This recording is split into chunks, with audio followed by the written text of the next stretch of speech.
जन साहब, आपका क्या ख्याल है, कोई इस किस्म की कैंपेन, कोई ड्राइव स्टेट लेवल पर होनी चाहिए टू रीबिल्ड गाजा? जी बिल्कुल, स्टेट पे होगी। जैसे अभी फरमा रहे हैं, जो इजिप्ट का इस वक्त जो सिचुएशन आज की है कि अराउंड 60,000 मोबाइल होम्स ने जाना था और मोर देन 200,000 टेंट्स ने जाना था।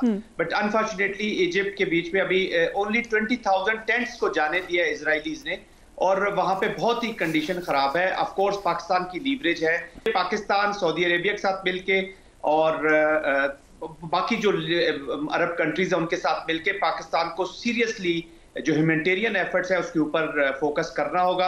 ऑफ कोर्स हमारी जो लीवरेजेस हैं इन द रीजन उसको हमें इस्तेमाल करना चाहिए, और जब तक स्टेट इन्वॉल्व नहीं होगी तो इंटरनेशनल प्रेशर नहीं बढ़ेगा। जब तक हम अगर खामोशी से ही बैठे रहेंगे तो अमेरिका वेस्ट के ऊपर भी प्रेशर नहीं बढ़ेगा। उन्हें पता होना चाहिए कि all parts of the world में जिधर भी मुसलमान रह रहे हैं, it is not the Arab issue, it is the इंसानियत का ये इशू है, ह्यूमैनिटी का इशू है, और ये मुसलमानों का इशू है ऑल ओवर द वर्ल्ड जहाँ पे वो रहते हैं। तो पाकिस्तान को एक तवाना आवाज उठानी होगी। राइट, सो इस पे एग्री करें, जो कि हमने अभी स्टेटमेंट भी चलाई कि यही बात कही गई उस कॉन्फ्रेंस के अंदर भी, जो रीबिल्ड करने के हवाले से यकीनन उस कॉन्फ्रेंस में बातचीत हुई होगी। क्या सजेशंस आई और लोगों के क्या मशवरे थे? देखिए, रीबिल्ड का तो सजेशन तो यही आई कि एक रीबिल्ड गज़ा इंटरनेशनल फंड कायम किया जाए, ठीक, और उसमें अपील की जाए कि जो रिसोर्सफुल मुसलमान ममालिक हैं वो जेनरसली उसमें डोनेट करें।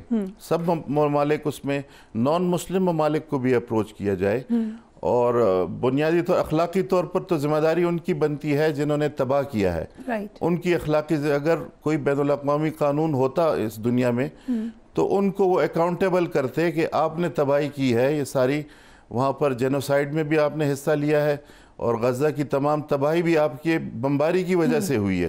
जो 22 अरब डॉलर अमेरिका को अपने होमलेस लोगों के लिए तो पैसे नहीं है। वो न्यूयॉर्क और शिकागो की गलियों में होमलेस फिर रहे होते हैं, वहाँ पर वो फुटपाथ पर सोते हैं, लेकिन इसराइल को वो 22 अरब डॉलर का जो है असलहा है वो दे रहा है गज़ा को तबाह करने के लिए। तो अगर इस दुनिया में कोई निज़ाम होता, कोई कानून होता तो वो ज़िम्मेदार होते कि, लेकिन चूंकि ज़ाहिर है कि उनके पास एक ताकत है और वो किसी अखलाकी फ्रेमवर्क के पाबंद नहीं है, तो बहरहाल मुसलमान ममालिक को सामने आना चाहिए और दूसरे लोगों को भी साथ मिलाना चाहिए ताकि इन लोगों की मदद हो सके। राइट, तो अमरीकी वज़ीर ख़ारजा सऊदी अरब पहुँचे हुए हैं, जहाँ ये कहा जा रहा है कि वो फ़लस्तीन के मुतालिक बातचीत करेंगे। इस वक्त जो सूरत हाल है, क्या पोजीशन होगी? हमें देखा स्ट्रॉन्ग पोजीशन ली सऊदी अरब ने, जो स्टेटमेंट आई ख़ासतौर पर उन्होंने ये कहा कि 2 स्टेट सोल्यूशन ही होगा।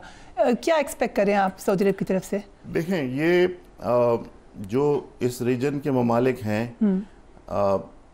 जैसे मैंने कहा कि एक फाशिस्ट आइडियोलॉजी है। फाशिज्म जो है ये किसी पॉइंट पर रुकता नहीं है। जो रेसिस्ट लोग होते हैं, जो नस्ल परस्त लोग होते हैं, वो मुकम्मल बालादस्ती चाहते हैं, और ये मुसलसल आप देखेंगे कि ये तसलसल से आगे बढ़कर ज़मीन पर कब्ज़ा करना चाहते हैं। तो अब उन्होंने सऊदी अरब का नाम भी ले लिया है। यानी ये तमाम मुसलमानों के हाँ एक कॉज फॉर कंसर्न होना चाहिए, और वो तो ये एक ऐसे बदमस्त हुक्मरान अमेरिका में आ गया है कि जो किसी अखलाकी उसूल का पाबंद नहीं है। इसलिए यानी इस वक्त एक बड़े टाइट जगह में है जो इस रीजन के ममालिक हैं। राइट, सो जनरल साहब, यही वाली बात आपसे भी पूछूंगी कि अमरीकी वज़ीर ख़ारजा सऊदी अरब पहुंचे हुए हैं, क्या हम स्पेकुलेट कर सकते हैं फ़लस्तीन के हवाले से? क्योंकि उससे पहले अमरीकी वज़ीर ख़ारजा ने इजराइल का दौरा किया। इस दौरान इजरायली वज़ीर आज़म ने यह कहा था कि वाइट हाउस में ट्रंप इजराइल के सबसे अच्छे दोस्त और साथी हैं। सो काफ़ी क्लियर हमें पिक्चर नज़र आ रही है। What do you think? जी देखिए, दिस इज़ वेरी इंपॉर्टेंट। जैसे मैंने बोला है कि इस वक्त सऊदी अरेबिया जो जी रीजन में और इंटरनेशनली भी देखें कि kind of a centre of gravity बना हुआ है जी।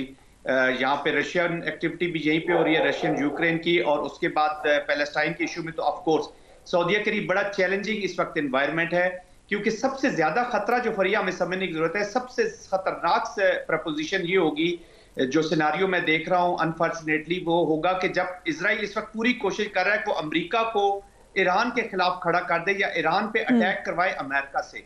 तो ये एक न्यूक्लियर उनके अगर इंस्टॉलेशंस पे जाते हैं या एनर्जी पे जाते हैं तो ये बहुत खतरनाक सिचुएशन होगी, और सऊदीया भी उसका विक्टिम हो सकता है। तो सऊदीया has to play very craftily وہ اسی لیے تو انہوں نے جو غازہ سے ری سیٹلمنٹ ہے یا غازہ سے جو ڈسپلیسمنٹ ہے یا لوگوں کو نکالنا ہے اس نے امیجیٹلی مخالفت کی، اس نے ایک پوزیشن لی ہے کہ یہ نان نیگوشیبل بات انہوں نے کر دی، ایک پوزیشن لے لی ہوئی ہے۔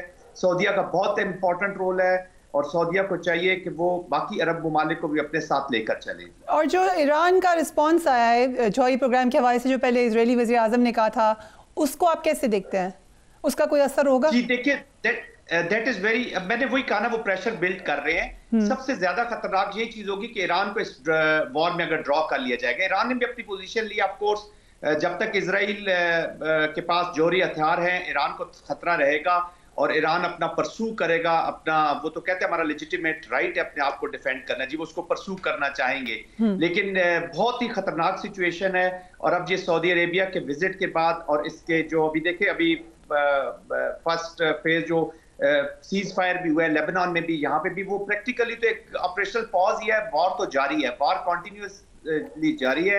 اسرائیل پوری کوشش کرے گا کہ کوئی بھی کیسز بلائے لے کے کوئی ریزن بنا کر کسی نہ کسی طریقے سے امریکہ کو ڈرا کرے against Iran, which will be extremely dangerous proposition for all of us. Right. So جیسے جنرل صاحب کہہ رہے ہیں کہ اگر یہ پھیلتی ہے جنگ، could we ever see a World War III؟ ظاہر ہے، مطلب اسرائیل نے آلریڈی لبنان پر حملہ کیا، اسرائیل نے شام پر حملہ کیا، اور اسرائیل جو ہے وہ ایران پر، یمن پر، تمام جو خطے کے ممالک ہیں اس پر حملہ کر، ظاہر ہے کہ امریکہ کے تعاون سے کر رہا ہے۔ تو ایک تھریٹ تو ہے نہیں، اسرائیل جو زیونزم کا وجود ہے یہ دنیا عالمی امن کے لیے ایک تھریٹ ہے، اور آنے والے دنوں میں جیسے جنرل صاحب نے کہا کہ مسلمان ممالک کی حکومتوں کو بہت سوچ سمجھ کر قدم رکھنا ہوگا، اور اگر یہ آپس میں متحد نہ ہوئے، اگر انہوں نے جیسے سیکٹیرین ڈیوائیڈ ہے، اس سیکٹیرین سے ڈیوائیڈ سے اپنے آپ کو بالاتر نہ کیا اور سب لوگ متحد نہ ہوئے، تو یہ پورے خطے کے ممالک کے لیے ایک چیلنج ہے۔ یہ صرف ایران کے لیے نہیں ہوگا، نہ صرف یہ جارڈن اور مصر اور ان لوگوں، یہ پورے خطے کے ممالک کے لیے، کیونکہ وہ اعلان کر چکے ہم نیا میڈل ایسٹ بنانا چاہتے ہیں۔ اب نیا میڈل ایسٹ کا کیا مطلب ہے؟ نیا میڈل ایسٹ یہ ہے کہ اسرائیل بالادست ہوگا اور وہ امریکی سرپرستی میں ایک تھانے دار کا کردار ادا کرے گا، اور امریکی حکومت وہاں پر اس سے قطع نظر کہ کس کی حکومت ہے، یعنی جو بائیڈن کی بھی یہی پالیسی تھی، ڈونلڈ ٹرمپ کی بھی یہی پالیسی، اور جو آئندہ آئے گا اس کی بھی یہی پالیسی، کیونکہ امریکہ کے اندر جو ایپیک ہے، اسرائیلی لابی ہے، وہ اتنی مضبوط ہے کہ کوئی امریکی سیاستدان سوچ بھی نہیں سکتا کہ ان کے ڈیمانڈ کو وائلیٹ کرے۔ Right, thank you so much for joining us on the programme. آپ نے ضرور اس کے اوپر اپنی رائے دیجیے گا۔